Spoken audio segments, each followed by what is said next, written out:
നമ്മൾ അവസാനമായിട്ട് സർഫസ് പ്രിപ്പറേഷനാണ് പഠിച്ചു നിർത്തിയത്. ഇന്ന് തുടക്കവും സർഫസ് പ്രിപ്പറേഷനാണ്. ഒന്നാമത്തെ ചോദ്യം, what is a process of coating vinyl plastic for decorative and chemically resist on work piece? അതായത് വർക്ക് പീസിന് പുറത്ത് വിനൈൽ പ്ലാസ്റ്റിക് കോട്ട് ചെയ്യുന്ന പ്രോസസ്സ് ഏതാണെന്നാണ്.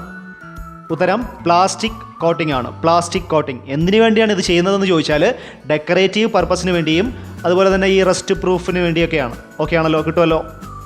രണ്ടാമത്തെ ചോദ്യം, what are the methods of applying plastic coat? അതായത് ഇങ്ങനെ പ്ലാസ്റ്റിക് കോട്ട് ചെയ്യാൻ വേണ്ടി ഉപയോഗിക്കുന്ന മെത്തേഡുകൾ ഏതെല്ലാം എന്നാണ്. പേരുകൾ അറിഞ്ഞിരിക്കുക. ഉത്തരം fluid bed method, electrostatic bed method, electrostatic spray method and plastic dip method. കിട്ടുമല്ലോ, പേരുകൾ അറിഞ്ഞിരിക്കുക. മൂന്നാമത്തെ ചോദ്യം, what is the other name of electroplating? ഇലക്ട്രോപ്ലേറ്റിങ്ങിൻ്റെ വേറൊരു പേരെന്താണ് എന്നാണ്. ഉത്തരം ഇലക്ട്രോളിസിസ് ആണ്. നമുക്കറിയാം ആനോഡും കാഥോഡും ഇലക്ട്രോലൈറ്റ് എല്ലാം ചേർന്ന ഇലക്ട്രോളിസിസ് പ്രോസസ്സ് അറിയാം. ആ ഇലക്ട്രോളിസിസ് എന്നാണ് എന്തിൻ്റെ വേറെ പേര്? ഇലക്ട്രോപ്ലേറ്റിങ്ങിൻ്റെ വേറെ പേര്. ഓക്കെ ആണല്ലോ. അടുത്തത് ഇലക്ട്രോളിസിസുമായിട്ട് ബന്ധപ്പെട്ട ചോദ്യം തന്നെയാണ്, ശ്രദ്ധിക്കുക. In which terminal should connect the metal to be plated while electroplating? അതായത് ഇലക്ട്രോപ്ലേറ്റിംഗ് ചെയ്യുന്ന സമയത്ത് നമുക്ക് ഏത് മെറ്റലിൻ്റെ പുറത്താണോ പ്ലേറ്റിംഗ് ചെയ്യേണ്ടത് ആ മെറ്റലിനെ ഏത് ടെർമിനലിൽ കണക്ട് ചെയ്യുന്നതാണ്. ഉത്തരം ആനോഡായിട്ട് കണക്ട് ചെയ്യുന്നതാണ്. അതായത് പോസിറ്റീവ് ടെർമിനലായിട്ട് കണക്ട് ചെയ്യും എന്നാണ്. കിട്ടുമല്ലോ, ആനോഡാണ് ഉത്തരം. അടുത്ത ചോദ്യം, the electrolyte solution should be heated between the temperature of dash to dash. അതായത് ഇലക്ട്രോളിസിസ് ചെയ്യുന്ന സമയത്ത് ഇലക്ട്രോലൈറ്റിനെ ഏത് ഡിഗ്രി സെൽഷ്യസിനിടയിൽ ചൂടാക്കണമെന്നാണ്. ഉത്തരം 100 ഡിഗ്രിക്കും 110 ഡിഗ്രിക്കും ഇടയിൽ. ഓക്കെ ആണല്ലോ, ആൻസർ ക്ലിയർ അല്ലേ? അടുത്ത ചോദ്യം, what method is generally using to give a protective layer on aluminium and its alloy? അലുമിനിയത്തിൻ്റെ പുറത്ത് അതുപോലെ അലുമിനിയത്തിൻ്റെ അലോയിയുടെ പുറത്ത് ഒരു പ്രൊട്ടക്റ്റീവ് ലെയർ കൊടുക്കാൻ വേണ്ടി സാധാരണ ചെയ്യുന്ന മെത്തേഡ് ഏതെന്നാണ്. ഉത്തരം ആനോഡൈസിങ്. ആനോഡൈസിങ് ആണ് ഉത്തരം. ഓക്കെ ആണല്ലോ. ഷീറ്റ് മെറ്റൽ തസ്തികയ്ക്ക് വെൽഡിംഗ് ഒരു വാസ്റ്റ് ടോപ്പിക്കാണ് പഠിക്കാനുള്ളത്. അപ്പോൾ ഫസ്റ്റ് സെമ്മിലും വെൽഡിംഗ് പഠിക്കാനുണ്ട്, സെക്കൻഡ് സെമ്മിലും പഠിക്കാനുണ്ട്. അപ്പോൾ ഫസ്റ്റ് സെമ്മിലെ ക്വസ്റ്റൻസ് ആണ് ഇവിടെ ഉൾപ്പെടുത്തുന്നത്. ഒന്നാമത്തെ ചോദ്യം, welding process are classified according to dash? Welding പ്രോസസ്സിനെ എന്തിൻ്റെ അടിസ്ഥാനത്തിലാണ് ക്ലാസിഫൈ ചെയ്യുന്നതെന്നാണ്. ഉത്തരം സോഴ്സ് ഓഫ് ഹീറ്റ്. അതായത് എവിടെ നിന്ന് ഹീറ്റ് കിട്ടുന്നു എന്നതിൻ്റെ അടിസ്ഥാനത്തിലാണ് ക്ലാസിഫൈ ചെയ്യുന്നത്. ഓക്കെ ആണല്ലോ. അടുത്ത ചോദ്യം, what is a heat source in arc welding? Arc വെൽഡിങ്ങിലെ ഹീറ്റ് സോഴ്സ് ഏതാണ് എന്നാണ്. ഉത്തരം ഇലക്ട്രിസിറ്റി ആണ്. ഇലക്ട്രിക് കറണ്ട് ആണ് അവിടെ കൊടുക്കുന്നത്. ഓക്കെ ആണല്ലോ.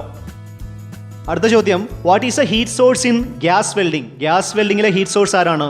ഗ്യാസ് ഫ്ലെയിംസ് ആണ്. ഉത്തരം ഗ്യാസ് ഫ്ലെയിം. ഓക്കെ ആണല്ലോ. അടുത്ത ചോദ്യം, dash is a fusion welding process in which a beam of high velocity electron is apply to join two materials? അതായത് രണ്ട് മെറ്റീരിയൽസിനെ ജോയിൻ ചെയ്യാൻ വേണ്ടി ഹൈ വെലോസിറ്റിയിലുള്ള ഇലക്ട്രോൺ ബീം പാസ് ചെയ്യും. അങ്ങനെ അവിടെ ഫ്യൂഷൻ നടന്ന് വെൽഡിംഗ് പ്രോസസ്സ് നമുക്ക് ചെയ്യാനായിട്ട് സാധിക്കും. ഏതാണ് ആ പ്രോസസ്സ് എന്നാണ്. ഉത്തരം ഇലക്ട്രോൺ ബീം വെൽഡിംഗ് എന്നാണ്. EBW ഷോർട്ട് ഫോമും കൂടെ അറിഞ്ഞിരിക്കുക. EBW ഇലക്ട്രോൺ ബീം വെൽഡിംഗ് എന്നാണ്. ഓക്കെ ആണല്ലോ. ചോദ്യം, what is A full form of LBW? അതായത് LBW ഒരു വെൽഡിംഗ് പ്രോസസ്സാണ്. അറിയുക, ലേസർ ബീം വെൽഡിംഗ് ആണ്. Laser beam welding. ഓക്കെ ആണല്ലോ.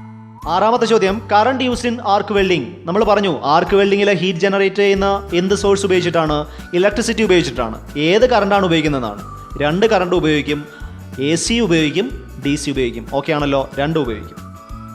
അടുത്ത ചോദ്യം, in carbon arc welding which electrode is normally using? അതായത് കാർബൺ ആർക്ക് വെൽഡ് ചെയ്യുന്ന സമയത്ത് ഏത് മെറ്റീരിയലാണ് ഇലക്ട്രോഡായിട്ട് ഉപയോഗിക്കുന്നതെന്നാണ്. ഉത്തരം ഗ്രാഫൈറ്റ് ആണ്. ഗ്രാഫൈറ്റ് കാർബണിൻ്റെ ഒരു അലോട്രോപ്പാണ്. ഗ്രാഫൈറ്റ് ആണ് ഉത്തരം. ഒന്നുകൂടെ അറിയുക, ഗ്രാഫൈറ്റ് ഒരു നോൺ കൺസ്യൂമബിൾ ഇലക്ട്രോഡാണ്. ഓക്കെ ആണല്ലോ. എന്ന് വെച്ചാൽ ഉപയോഗിക്കുന്നതോറും തീർന്നു പോകുന്നതാണ് കൺസ്യൂമബിൾ ഇലക്ട്രോഡ്, തീർന്നു പോകാത്തതാണ് നോൺ കൺസ്യൂമബിൾ ഇലക്ട്രോഡ്. ഓക്കെ ആണല്ലോ. അടുത്ത ചോദ്യം, dash is an arc welding process that uses an arc between two metals and a tungsten electrode in a shield atmosphere of hydrogen? അതായത് ഒരു ഹൈഡ്രജൻ്റെ ഷീൽഡിങ് അറ്റ്മോസ്ഫിയർ കൊടുത്ത് അവിടെ വെച്ചാണ് ഈ വെൽഡിംഗ് പ്രോസസ്സ് ചെയ്യുന്നത്. ഇത് ഒരു ആർക്ക് വെൽഡിംഗ് പ്രോസസ്സ് കൂടെയാണ്.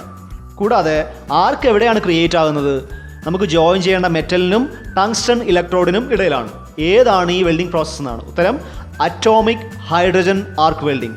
Atomic hydrogen arc welding. Okay ആണല്ലോ. അടുത്ത ചോദ്യം, what is the other name of carbon dioxide gas arc welding? Carbon dioxide gas arc വെൽഡിങ്ങിൻ്റെ വേറെ പേരെന്തെന്നാണ്? ഉത്തരം മാഗ് വെൽഡിംഗ് എന്നാണ്. മെറ്റൽ ആക്റ്റീവ് ഗ്യാസ് വെൽഡിംഗ് എന്നാണ്. MAG welding. ഓക്കെ ആണല്ലോ. 10ാമത്തെ ചോദ്യം, dash is a process of joining metals with heat generated by passing electricity through molten conductive slag which melt the filler and base metal.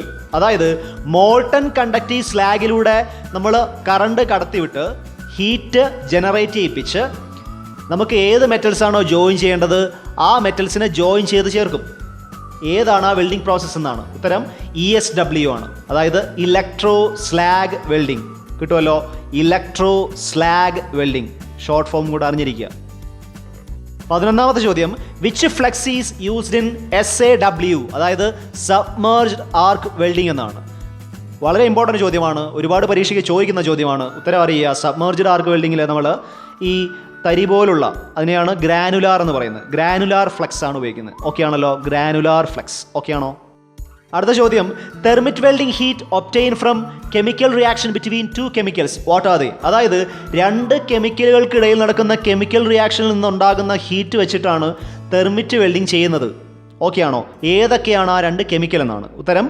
Aluminium powder and iron oxide. Aluminium powder and iron oxide അറിയുക, thermite welding ആണ്. Okay ആണല്ലോ? അപ്പോൾ അവസാനത്തെ 2 ചോദ്യങ്ങളിലോട്ട് പോവാണ്. വളരെ important ചോദ്യമാണ്, ശ്രദ്ധിക്കുക. What is the initial temperature of thermit welding? Thermit വെൽഡിങ്ങിൻ്റെ ഇനീഷ്യൽ ടെമ്പറേച്ചർ എത്രയാണ് എന്നാണ് ഉത്തരം. 1150 degree Celsius. 1150 degree Celsius. Okay ആണല്ലോ? അവസാനത്തെ ചോദ്യം, friction welding is mostly used in dash join. അതായത് ഏത് ജോയിൻസിലാണ് സാധാരണ ഫ്രിക്ഷൻ വെൽഡിംഗ് ചെയ്യാറ് എന്നാണ് ഉത്തരം. Circular pipe welding. Circular pipe വെൽഡിങ്ങിലാണ് ഫ്രിക്ഷൻ വെൽഡിംഗ് നമ്മൾ സാധാരണ സ്വീകരിക്കാറ്. ഓക്കെ ആണല്ലോ?